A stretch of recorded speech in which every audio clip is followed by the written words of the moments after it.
Bienvenue sur Ecoport pour la vidéo mensuelle sur le marché des matières premières. L'avenir semble s'éclaircir pour le prix des matières premières. Les cours continuent sur les chemins de la baisse. Je vous explique cela tout de suite. Les éléments à retenir pour le mois de mai du côté des céréales. Pour le blé et le maïs, la reconduction du corridor grain via la mer Noire pour 2 mois a de nouveau permis une baisse des prix. Aujourd'hui, la Russie semble encore virulente. Il faut toujours garder un œil sur ce conflit qui impacte directement les cours des céréales et des oléagineux. Pour le blé, les conditions sont bonnes en Europe de l'Ouest et en Russie.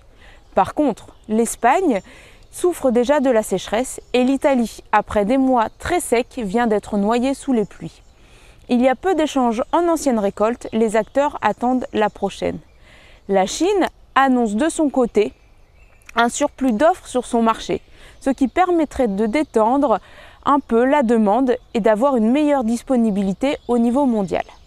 Du côté du maïs, les semis de maïs se passent bien sur la Corn Belt aux États-Unis et ces semis bénéficient de bonnes conditions climatiques.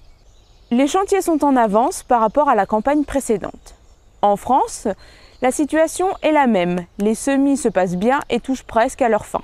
Au Brésil, la récolte s'annonce toujours record. Le pays pourrait devenir d'ailleurs premier exportateur mondial de maïs, devançant les États-Unis.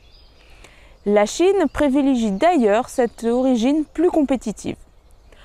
Et maintenant, du côté des matières azotées. Le prix de la graine de colza est passé sous les 400 € tonnes, niveau qu'elle n'avait pas atteint depuis plus d'1 an. Cette dynamique est soutenue par de bonnes perspectives de production en Europe. Les chantiers de récolte ont déjà débuté. Le tourteau suit la même dynamique. Le tournesol est aussi porté par de bonnes perspectives. La sole française 2023 est en hausse de presque 10 000 hectares. Pour le soja, la graine perd de la valeur sur le marché à terme de Chicago et toutes les autres cotations prennent aussi le chemin de la baisse. La bonne avancée des semis aux États-Unis et l'excellente récolte au Brésil encouragent cette dynamique. La conjoncture baissière est de mise, ce qui pousse aussi les prix de l'aliment à la baisse. Néanmoins, beaucoup de choses peuvent encore se passer durant les prochains jours, semaines et mois.